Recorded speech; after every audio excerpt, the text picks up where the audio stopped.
शारदा का घर यही है? हाँ साहब यही है। जिस दिन शारदा के ऊपर हमला हुआ उस दिन आप में से किसी ने नकाबपोश आदमी को देखा था? साहब नकाबपोश आदमी को तो नहीं देखा था, लेकिन हाँ 2 बच्चे जरूर निकले थे यहाँ से।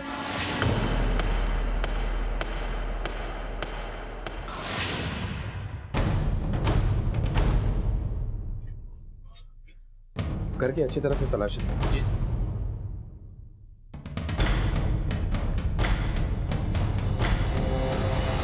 घर में ऐसा कुछ भी नहीं दिखाई दे रहा है जिससे ये लगे कि यहाँ चोरी हो सकती है। क्या शारदा की किसी के साथ कोई दुश्मनी थी? नहीं साहब, उसकी किसी की भी साथ दुश्मनी नहीं थी साहब। उस बेचारी की तो खुद ही बच्ची गायब हो गई है साहब, कल ही वापस आई थी साहब। रानी कैसी है बेटा तू? लेकिन शारदा ने तो हमें इस बारे में कुछ नहीं बताया। सर ये शारदा के साथ किसी बच्ची की फोटो मिली है। शारदा के साथ ये लड़की कौन है? साहब यही तो है उसकी बेटी रानी साहब। इसके गुमशुदा होने की रपट लिखाई थी उसने, ये कल ही वापस आई थी। लेकिन शारदा के साथ हॉस्पिटल में तो कोई नहीं था। सर मैंने अच्छे से चेक कर लिया, लेकिन रानी की कहीं भी कोई मिसिंग कंप्लेंट दर्ज नहीं हुई है। तो फिर शारदा ने ये झूठ क्यों बोला कि उसने रानी की मिसिंग कंप्लेंट दर्ज की? यही तो है उसकी बेटी रानी साहब। इसके गुमशुदा होने की रपट लिखाई थी उसने। और कहीं ऐसा तो नहीं कि उसके घर पे जो नकाबपोश वाला आदमी आया था ये बात भी झूठी हो? सर हमारे केस से मिलता जुलता मामला बैंड्रा इलाके में भी सामने आया। वहाँ पे भी कुछ बच्चों के खिलाफ केस रजिस्टर्ड हुए हैं, जो कि वहाँ के लोकल लोगों के लिए सर का दर्द बन चुका है। तुम एक काम करो, फौरन अपने पास इस केस के जितने भी डिटेल्स है उनके साथ शेयर करो, ठीक?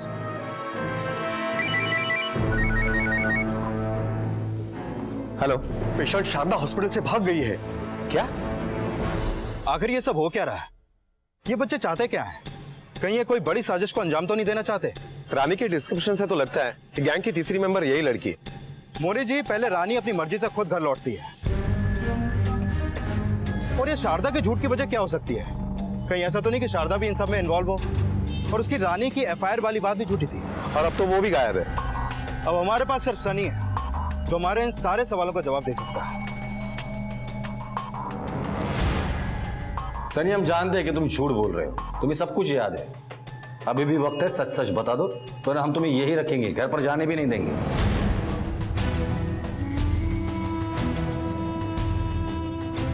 सनी, पुलिस अंकल को बेटा सब कुछ सच सच बता दो। देख सनी, मैं तेरी माँ हूँ और तुझे बहुत अच्छी तरह से समझती हूँ। जिस दिन तू घर पर आया था ना, मैं उसी दिन समझ गई थी कि तू मुझसे कुछ छुपा रहा है, लेकिन मुझे लगा कि तू 1-2 दिन में मुझे सब कुछ बता देगा, पर तूने कुछ नहीं बताया। अभी भी तेरे पास मौका है, पुलिस अंकल को सब कुछ सच सच बता दे, फिर हम दोनों इकट्ठा यहाँ से चलेंगे। और अगर तू नहीं बताएगा ना, तो मैं यहाँ तुझे अकेला छोड़कर घर चली जाऊँगी और तुझसे मिलने कभी भी नहीं आऊँगी। ठीक है सनी, तू कुछ नहीं बोलेगा ना? अब तू यहीं रह अकेला। मम्मी मम्मी प्लीज आप मत जाइए, मैं सब कुछ सच सच बता दो प्लीज। मम्मी आप मत जाओ ना प्लीज प्लीज, मैं सब कुछ सच सच बताता हूँ। बैठे तू। मैं झूठ बोल रहा था, मुझे सब कुछ अच्छे से याद है। मैं खुद घर से भागा था।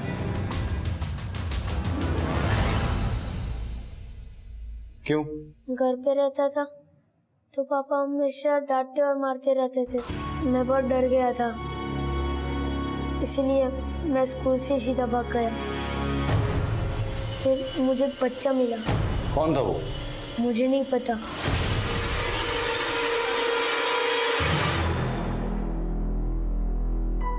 अरे यार, आपने मेरी बॉल देखिएगा, कहाँ गई? वही सामने ही गई है।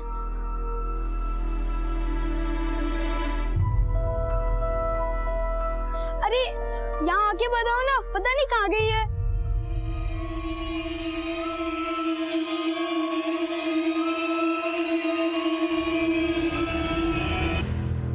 उन लोगों ने मुझे किडनैप कर लिया था। मैंने ये सब बात छुपाई क्योंकि अगर मैं ये बात बताता कि मैं घर से भाग गया हूँ तो पापा मुझे बहुत मारते, इसलिए मैंने ये सब नाटक किया। उसके बाद क्या हुआ? उन्होंने मुझे कमरे में बंद कर दिया। वो धीरे धीरे कुछ बच्चों को बाहर ले जाते थे। उस दिन जब हमको ले जा रहे थे तभी उस टेम्पो का एक्सीडेंट हो गया था और हम उस टेम्पो से भाग निकले। उस टेम्पो में हमें एक बच्चे की लाश मिली थी। उस बच्चे की मौत कैसे हुई थी? वो पीयूष ज्यादा रो रहा था। रुक, गाड़ी रुक। चलो।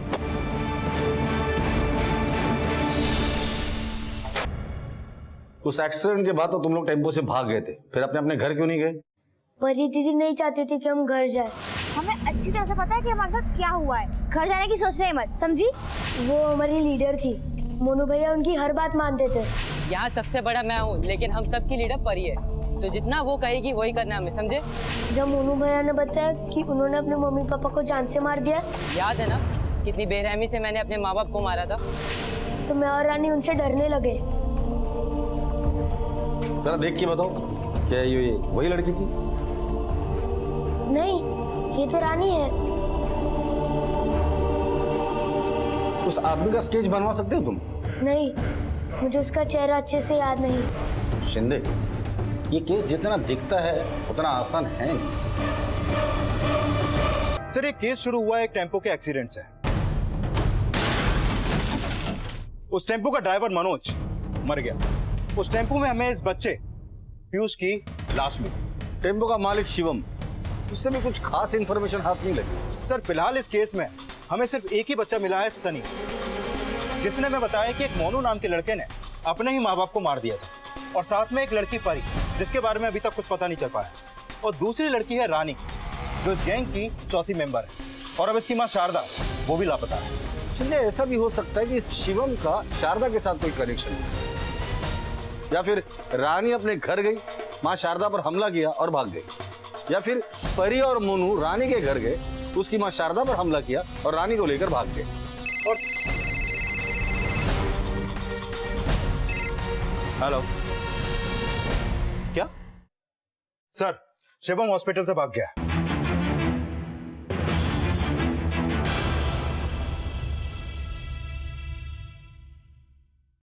सर, घर का पता तो यहीं का है। ये रहा सर, ये वही जगह है जहां पर शिवम और मनोज रहते हैं। यहाँ तो ताला लगा हुआ है। अरे भाई साहब, क्या? ये शिवम कहाँ गया, कुछ पता है? नहीं सर, उसके बारे में मुझे कुछ नहीं पता। ठीक है। शिंदे, ये शिवम ने पहले हमसे झूठ बोला और अब गायब। मैंने उनसे पूछा था कि उसके माँ बाप कहाँ हैं। उन्होंने बताया कि वो वहीं पास में रहते हैं और उनको घर जाना है। ये शिवम को जल्द से जल्द ढूंढना हो। सर, उसके आईडी पर उसका परमानेंट एड्रेस लातूर के नारायण गांव का है। हो सकता है वो वहीं पर भाग गया हो। मुझे नहीं लगता वो लातूर गया होगा, क्योंकि उसे पता है कि हम लोग वहां तक भी पहुंच सकते हैं। फिर भी चांस लेते हैं। लातूर पुलिस को इन्फॉर्म करो और उसके घर पे 24 घंटे नजर रखो। सर, ये शारदा का क्या करना है? अभी तक उसकी कोई खबर नहीं मिली। शारदा के कॉल रिकॉर्ड निकल और उसके मोबाइल की एक्चुअल लोकेशन क्या है वो पता। Okay sir. सर, मेरी शारदा के पड़ोसियों से बात हुई। उनका कहना है कि शारदा अपनी बेटी से बहुत प्यार करती थी। शिंदे, अगर ऐसी बात है तो फिर शारदा ने हमसे झूठ क्यों बोला? परी तो ठीक है ना? हाँ। ताई ताई, बहुत प्यास लगी है, पानी पीना है। मैं पानी लेके आती हूँ। मोनू पर्स।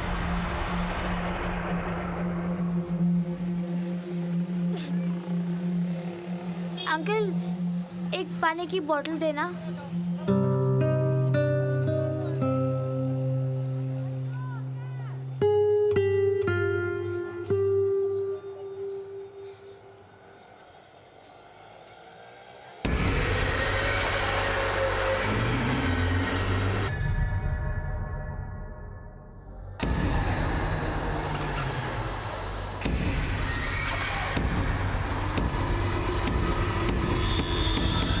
हुआ क्या? ठीक है ना? कुछ नहीं, चलो चलो। सर, शारदा के कॉल रिकॉर्ड आ चुके हैं। कॉल रिकॉर्ड से साफ है कि शारदा शिवम के टच में तो नहीं थी, लेकिन हाँ, एक नंबर ऐसा है जिस पर शारदा की लगातार बात हुआ करती थी। ये नंबर बब्बन के नाम पे रजिस्टर्ड है सर। ये बब्बन कौन है? सर, ये बब्बन किसी प्राइवेट प्रॉपर्टी लैंड पर सिक्योरिटी गार्ड की नौकरी करता है। ठीक है। शारदा की लास्ट लोकेशन क्या है? शारदा की लास्ट लोकेशन बरवे रोड वाले 4 रास्ते की थी। वो जगह काफी सुनसान रहती है सर। शारदा को कैसे जानते हो? मैं और शारदा एक दूसरे को प्यार करते हैं साहब। प्यार करते हो? इसका मतलब शारदा के बारे में बहुत कुछ जानते होगे। शारदा का उसके बेटी के साथ रिश्ता कैसे था? इस बारे में तो मुझे कुछ पता नहीं साहब, और मैंने उससे कभी पूछा भी नहीं साहब, और मेरी दिलचस्पी शारदा में ही थी साहब।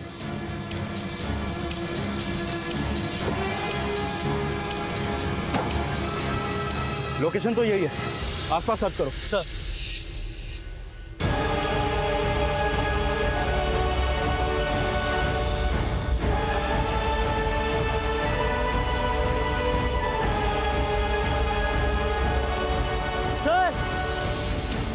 सर ये देखिए, ये मोबाइल मिला है।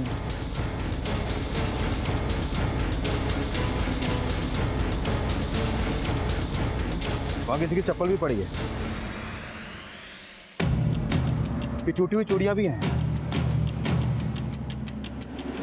लगता है कि ये सब शारदा का ही है, और जिस तरीके से सारी चीजें यहाँ पर पड़ी हुई हैं उससे तो लगता है कि यहाँ पर आपस में किसी की लड़ाई हुई है। कहीं ऐसा तो नहीं कि शारदा की किसी से लड़ाई हुई हो? शारदा किसी का कोई ऐसा राज जानती हो जिसके बाहर आने से किसी को खतरा हो। देख बब्बर, बहुत से लोग हमारे सामने झूठ बोलते हैं, लेकिन उनका झूठ पकड़े जाने के बाद वो बोलने के लायक नहीं रहते। भाई तू भी वही गलती तो नहीं कर रहा है? नहीं साहब, सब एक बात है साहब, शारदा अपनी बेटी को बिल्कुल भी प्यार नहीं करती थी साहब। ऐसे लगता था जैसे वो उस पर बोझ है, बोझ। बबन, बहुत लेट हो गया तेरे को, मेरे को लगा तो नहीं आएगी आज। बबन, तुझसे मिलने के लिए मुझे छुपते छुपाते आना पड़ता है, और मैं नहीं चाहती कि तेरे मेरे रिश्ते के बारे में कोई भी जाने। काय को टेंशन लेती है? चल, ये क्या है? इसको भी लेके आए। तू यहाँ क्या कर रही है? इधर जब देखो मेरा पीछा करती रहती है। कितनी बार कहा है तेरे को कि मेरा पीछा मत किया कर, समझ में नहीं आता तेरे को? हाँ चल। मैं और शारदा शादी करने की सोच रहे थे, लेकिन इससे पहले शारदा रानी से पीछा छुड़ाना चाहती थी। रानी से क्यों पीछे छोड़ाना चाहती थी? वो उसकी सगी बेटी नहीं थी क्या? और ये शिवम और शारदा का क्या कनेक्शन? इस बारे में तो मुझे भी नहीं पता साहब, और शारदा ने मुझे कभी बताया भी नहीं। ये शिवम कौन साहब? मैंने शारदा के मुंह से कभी इसका नाम नहीं सुना साहब। ठीक है, जा। ये बब्बन जैसा दिखता है वैसा है नहीं। कि ऐसा तो नहीं कि ये जानबूझकर हमें उलझा रहा है। सब बब्बन के खिलाफ अभी तक हमें कोई सबूत नहीं मिल पाया है, और सर शारदा की लास्ट लोकेशन पर भी ऐसी कोई चीज नहीं मिली है जिससे साबित हो कि बब्बन वहां पर मौजूद था। बब्बन का कहना है कि ना ही उसने कभी शिवम को देखा है और ना ही शारदा से उसका नाम सुना है। शिंदे काम करो, एक कांस्टेबल 24 घंटे उसके पीछे लगा और पता करो कि शारदा जिस वक्त गायब हुई थी ये बब्बन कहा था। ताई ताई आइसक्रीम, आइसक्रीम।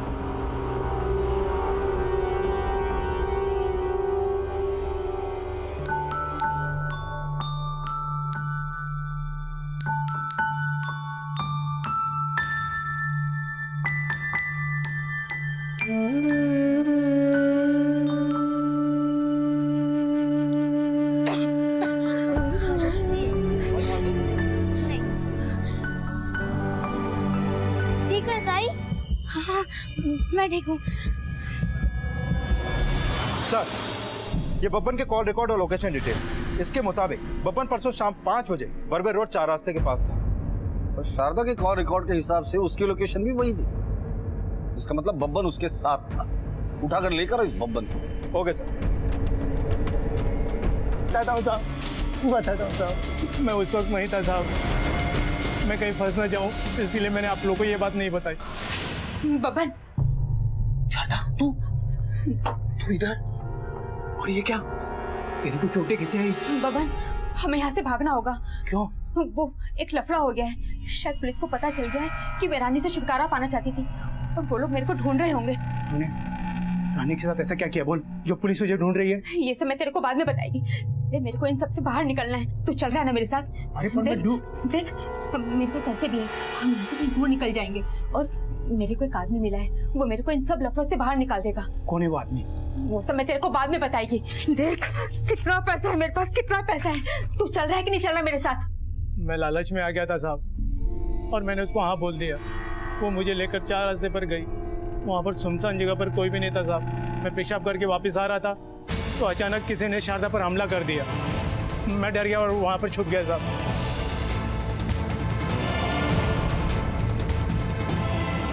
कौन था वो आदमी? मैं बहुत दूर था साहब, और ये सब इतना अचानक हुआ साहब, मैं देख नहीं पाया। ऐसा हो ही नहीं सकता कि तुमने कुछ देखा ना हो।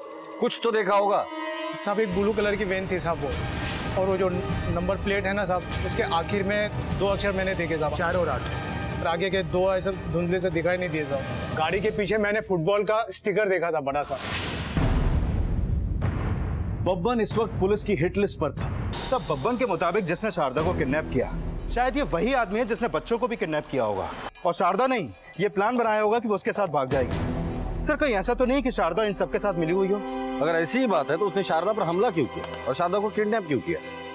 शारदा के पास पैसे कहां से आए या शारदा कोई गैर कानूनी काम करती थी? शिंदे सवाल तो कई है, लेकिन सबसे पहले तुम उस वैन का पता लगाओ। Okay sir. पुलिस ने कार की सुराग में एक एक गराज की छानबीन की और आखिरकार उनके हाथ कामयाबी लगी। साहब आप जिस वैन की बात कर रहे हैं वैसी एक वैन तो हमारे पास आती है सर्विसिंग के लिए। उस वैन की डिटेल्स हमें दीजिए। साहब अपना गैरेज इतना बड़ा तो है नहीं, इसलिए हमारे पास इतनी डिटेल्स रहती नहीं। हाँ मैं इस वैन का आपको नंबर दे सकता हूँ, वो हम लोग रजिस्टर में लिख लेते हैं। सर आरटीओ से हमें गाड़ी के ऑनर की डिटेल्स मिल गई है। वो वैन किसी प्रशांत मोरे के नाम रजिस्टर्ड है और एड्रेस कलीना का है।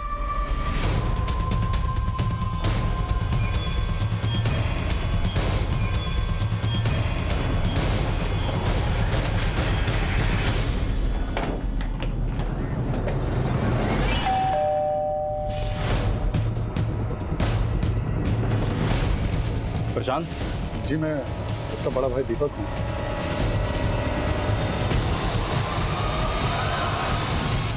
सर ये सोनम है, प्रशांत की वाइफ। प्रशांत है कहाँ अभी? जी वो तो बाहर है। एक्चुअली मेडिकल रिप्रेजेंटेटिव का काम रहता है उनका, तो एक क्लिनिक से दूसरे क्लिनिक उनको जाना पड़ता है। आप क्या करते हैं? सर फिलहाल तो मैं जॉबलेस हूँ, मगर आप ये सब क्यों पूछ रहे हैं? एक किडनैपिंग और मर्डर केस के सिलसिले में हम यहाँ पर आए थे। प्रशांत के साथ साथ हमें एक औरत शारदा की भी तलाश है। एक गिरोह है जो बच्चों को किडनैप करता है। सर मेरी बेटी परी वो पिछले 4 हफ्तों से लापता है। मैंने कंप्लेंट भी रजिस्टर करवाया है अपना कलीना पुलिस स्टेशन में, लेकिन अब तक उसका कुछ पता नहीं चला। आपकी बेटी 4 हफ्तों से लापता है? Yes sir. ठीक है, आप अपनी बेटी और प्रशांत की फोटो दीजिए और प्रशांत का मोबाइल नंबर भी दीजिए।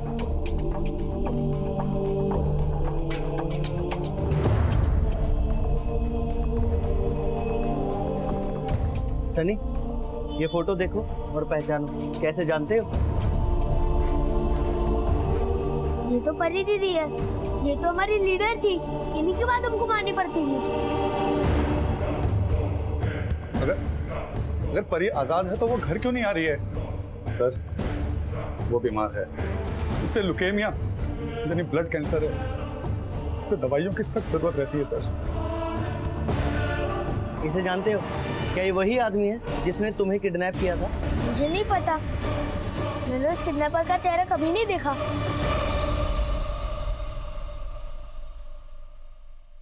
सर कहीं ना कहीं शारदा, शिवम और प्रशांत ये तीनों आपस में जुड़े हुए हैं और जिसने किडनैप किया है वो कोई चौथा है। हो सकता है, इसीलिए तो तीनों के तीनों गायब हो गए। शिंदे पता करो इस दीपक ने अपनी बेटी परी की मिसिंग कंप्लेंट लिखवाई थी भी या नहीं? हो सकता है वो भी शारदा की तरह झूठ बोल रहा हो और वो भी इस किडनैपिंग करने वाले गिरोह का मेंबर हो।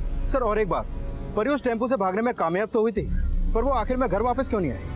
हो सकता है उसे पता हो कि इस किडनैपिंग के पीछे प्रशांत का हाथ है, तो प्रशांत के डर के मारे वो घर पर नहीं गई। सर वैसे सनी ने भी यही बोला था कि वो किडनैपर उन बच्चों का अच्छे से ख्याल रखता था, खाना और बाकी सब चीजें टाइम पर देता था। तो वो किडनैपर आखिर में बच्चों से चाहता क्या था?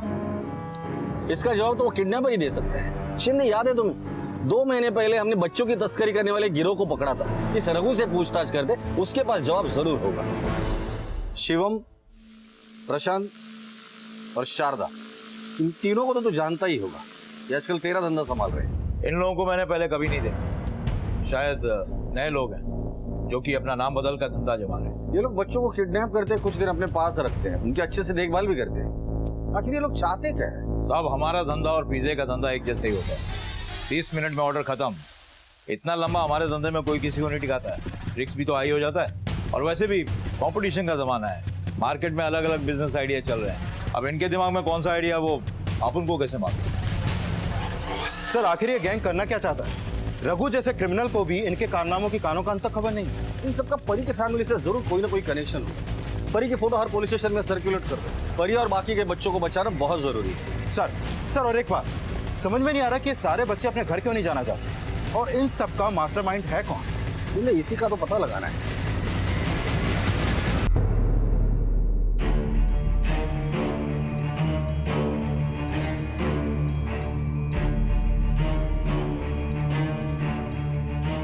दीदी ये बच्चे को जानती हो? उसकी मम्मी शांति। तो सिग्नल पे खिलौना जो बेच रहे ना वही तो है उसकी आई।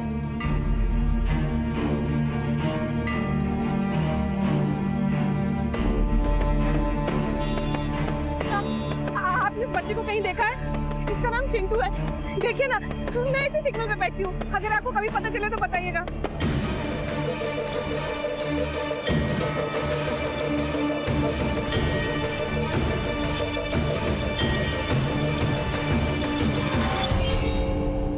सब परी के बारे में हमने और पता लगाया। परी के चाचा मेडिकल रिप्रेजेंटेटिव हैं और परी के फादर पिछले करीब 1 साल से घर में ही बैठे हुए हैं। और सर ये भी पता चला है कि परी को ल्यूकेमिया नाम की एक बीमारी है, जिसके चलते परी को time to time proper treatment और दवाइयों की जरूरत पड़ती रहती है। सर परी के फादर ने परी के इलाज के लिए अपना सब कुछ बेच दिया, घर, गाड़ी, घर का सामान, सब कुछ। अभी वो अपने भाई के यहाँ रहता है। शिंदे, अगर ऐसी बात है तो ये दीपक परी के इलाज के लिए पैसे कहाँ से लाता है? कि ऐसा तो नहीं कि इलाज के खर्चे के लिए दीपक कोई उल्टा सीधा काम करता हो, या फिर ऐसा भी हो सकता है कि खर्चों से तंग आकर इसी ने परी को गायब किया या घर से निकाल दिया हो। वैसे उसका भाई प्रशांत, उसका फोन ट्रेस हुआ? सर प्रशांत के ऑफिस से पता चला है कि प्रशांत 12 तारीख को एक मेडिकल कॉन्फ्रेंस अटेंड करने के लिए कल्याण गया था, पर तब से वो किसी को नहीं मिला और उसका फोन भी स्विच ऑफ है। ढूंढो इस प्रशांत को और दीपक पर नजर रखना। Okay sir.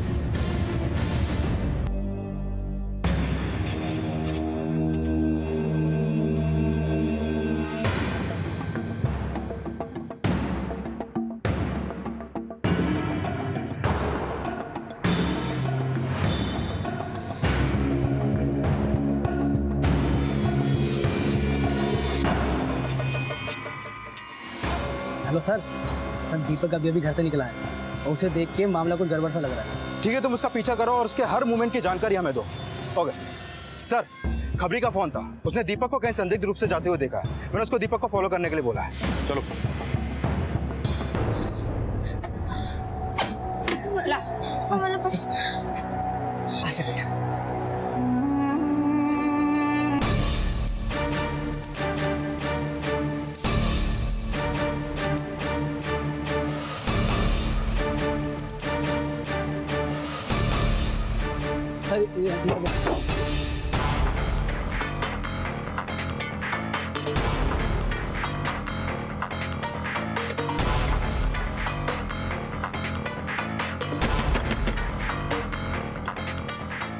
मनोज, दरवाजा तोड़ दो।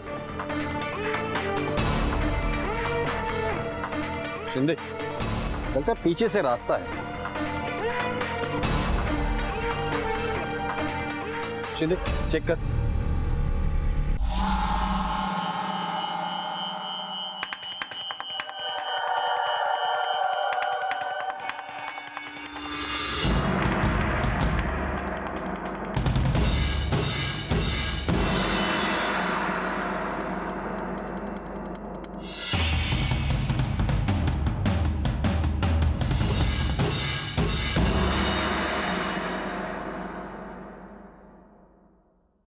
चलो बच्चों, तुम लोग को भूख लग गई होगी, चलो खाना खाएंगे। चलो उठो बेटा।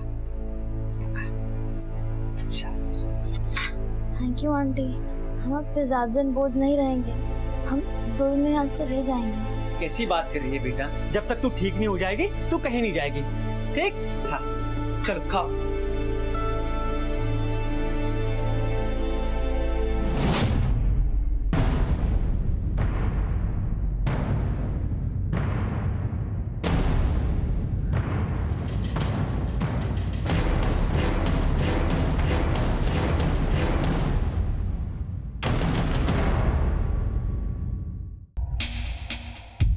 मौसी, आओ ना, यहाँ पे क्या है?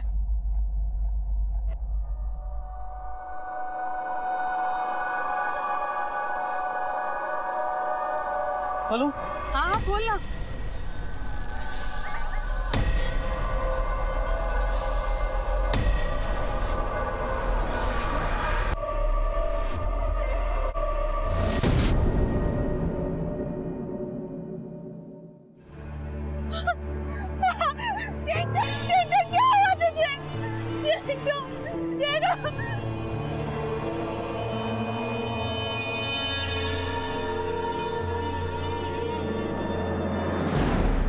किसने किया ये सब? सर, मैं अपनी बेटी को ढूंढना चाहता था और कुछ दिन पहले ही पता चला कि क्या भाग गई? कैसे भाग गई? अरे बेवकूफ, परी किसी भी हाल में घर नहीं पहुंचनी चाहिए, समझे? दीपक भाई साहब को पता चल गया ना तो आफत आ जाएगी। किसी भी तरह ढूंढ निकालो उसे। मैंने प्रशांत को कैद कर रखा था सर। पता मेरी परी कहाँ है? क्या क्या तुमने उसके साथ? आखिर में बहुत मार खाने के बाद उसने मुझे बताया सर कि सिर्फ शारदा ये बात जानती है कि मेरी बेटी कहाँ है। उसने मुझे शारदा के घर के पास के शॉप का नंबर दिया जिससे वो उससे कांटेक्ट करता था सर। तो शायद इसी वजह से शारदा के कॉल रिकॉर्ड में कुछ नहीं। फिर तुमने क्या किया? मैंने शारदा को फोन करके 4 रास्ता पर बुलाया। शारदा को तुम्हारी बेटी के बारे में कुछ पता ही नहीं था तो तुमने इसे मार क्यों डाला? नहीं सर, वो सर कहीं ऐसा तो नहीं कि दीपक अपना जुर्म छुपाने के चक्कर में हमें गुमराह कर रहा हो? इस प्रशांत को ढूंढ निकालो। जिस दिन ये प्रशांत हाथ लग जाएगा ना उस दिन दूध का दूध और पानी का पानी हो जाएगा। सर, कलीना रोड पे जो सूटकेस में बच्चे की लाश मिली थी ना, ये उसकी पोस्टमार्टम रिपोर्ट है। प्रारंभिक रिपोर्ट के हिसाब से चिंटू की मौत सर पे चोट लगने से हुई। सवाल ये उठता है कि चिंटू ने खुद को नुकसान क्यों पहुंचाया और उसकी बॉडी को सिग्नल पर सूटकेस में रख के किसने रखा? सर, शारदा की पोस्टमार्टम रिपोर्ट के मुताबिक उसकी मौत सर पर चोट लगने की वजह से हुई और प्रशांत का भी कोई पता नहीं चल रहा है। सर, हमारी एक टीम उसको ढूंढने में लगी है। सर, एसवी रोड से खबर आई है, वहाँ पे कुछ लोगों ने 3 बच्चों को घर में से भागते हुए देखा है और उस घर में डेड बॉडी भी है।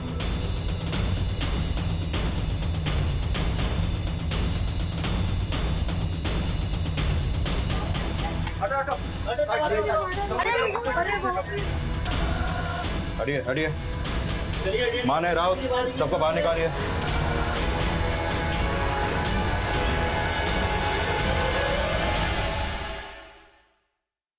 राउत, पूरे घर को चेक करो, शायद कोई क्लू मिले। सर।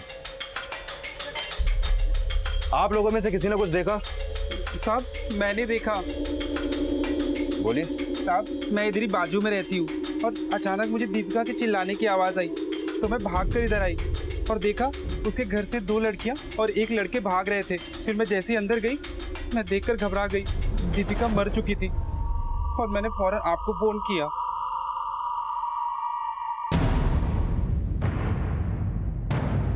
यही बच्चे थे? जी साहब, यही बच्चे थे।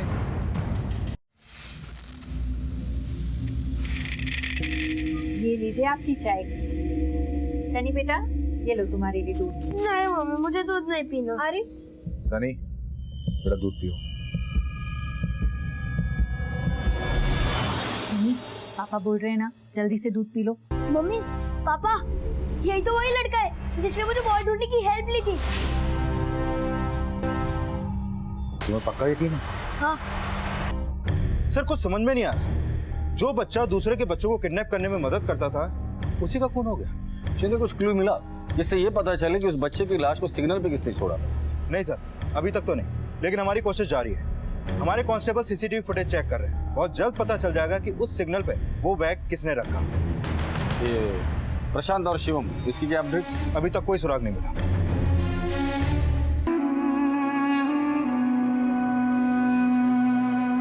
Hello police. सर, मैं एक अनाथ हूँ। मैं एक अनाथ आश्रम में रहा करता था जहाँ के सभी बड़े लोग मुझे मारा करते थे, जानवरों की तरह सुलूक करते थे। इन सब के लिए मैं इंसान ही नहीं था सर। इसलिए मैं जब वहाँ से भागा तो मैंने एक कहानी बनाई कि मैंने अपने माँ बाप को मार दिया ताकि सब मुझसे डरे। मुझे पता था कि मेरी आई ने मुझे बेच दिया था, पर मैं ये नहीं चाहती थी कि मेरी आई किसी मुसीबत में पड़े। दीपिका को क्यों मारा? सर, हमने दीपिका आंटी को नहीं मारा, उन्हें तो। ए दीपिका, तू मेरे काम में ना ज्यादा टांग मत लड़ा, समझी ना? तू ना हमारे समाज का नाम डुबाएगी ना तो छोड़ेगी नहीं मैं तेरे को। हाँ, मेरे मन में जो आएगा मैं करेगी। और वैसे भी इन भिखारियों को तू अपने पास रख के हमारे समाज का बहुत नाम ऊंचा कर रही है क्या? ये मेरा पर्सनल मैटर है, उसमें टांग मत अड़ा। बहुत जबान चलने लगी है तेरी, हाँ, इन पिल्लों की वजह से। चलो अभी निकलो, निकलो यहाँ से। सर, दीपिका आंटी ने हमारी जान बचाते बचाते खुद की जान गंवा दी।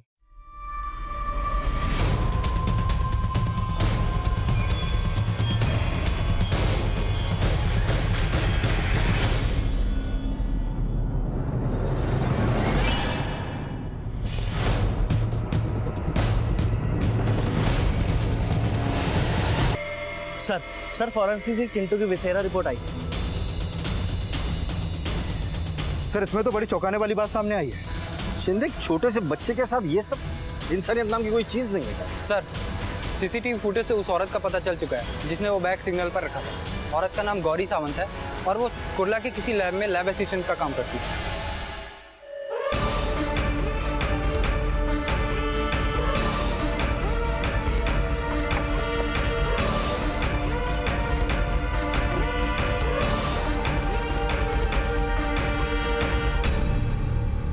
ये पकड़ो तुम्हारे और ये तुम्हारे। अब तक का सारा हिसाब क्लियर, ठीक है ना? अपना हिसाब तो क्लियर कर लिया, अब कानून का हिसाब भी क्लियर कर दे। सर मैंने कुछ नहीं किया।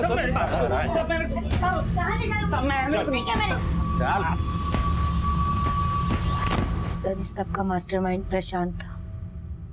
मैं तो बस प्रशांत के लिए काम करती थी। उन बच्चों को किडनैप करके क्या करते थे उनके साथ?